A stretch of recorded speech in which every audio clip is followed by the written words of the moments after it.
মনোহরদী উপজেলার খিদিরপুর ইউনিয়নে জামায়াতে ইসলামীর উদ্যোগে রাস্তা সংস্কার সম্পন্ন। নরসিংদীর মনোহরদী থেকে আব্দুল মাবুদ মোহাম্মদ ইউসুফের রিপোর্টে বিস্তারিত। খিদিরপুর ইউনিয়ন জামায়াতে ইসলামীর উদ্যোগে ৯ নং ওয়ার্ডের বীর আহমদপুর গ্রামের পশ্চিম পাড়ার জনবহুল এলাকার রাস্তা মেরামতের কাজ সম্পন্ন হয়েছে।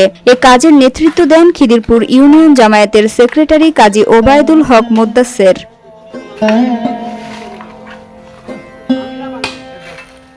মেরামত কাজে অংশগ্রহণ করেন ইউনিয়নের বিভিন্ন ওয়ার্ডের কর্মী ও জনশক্তি।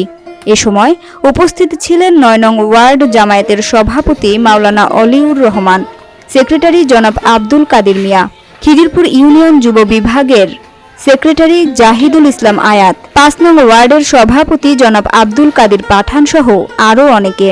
এ সময় কাজী ওবায়দুল হক মোদ্দাসের বলেন, জনগণের কল্যাণে সবসময় পাশে থাকতে চাই। এ রাস্তা দীর্ঘদিন অবহেলিত ছিল, আমরা একে নতুন রূপ দিয়েছি। স্থানীয় বাসিন্দারা আনন্দ প্রকাশ করে জানান, বাংলাদেশ জামায়াতে ইসলামীর এই রাস্তা মেরামতের ফলে বছরের পর বছর ধরে চলাচলের কষ্ট ও দুর্ভোগ থেকে মুক্তি মিলেছে। এখন আর বর্ষায় হাঁটু সমান কাদা বা গর্তের ঝামেলা থাকবে না।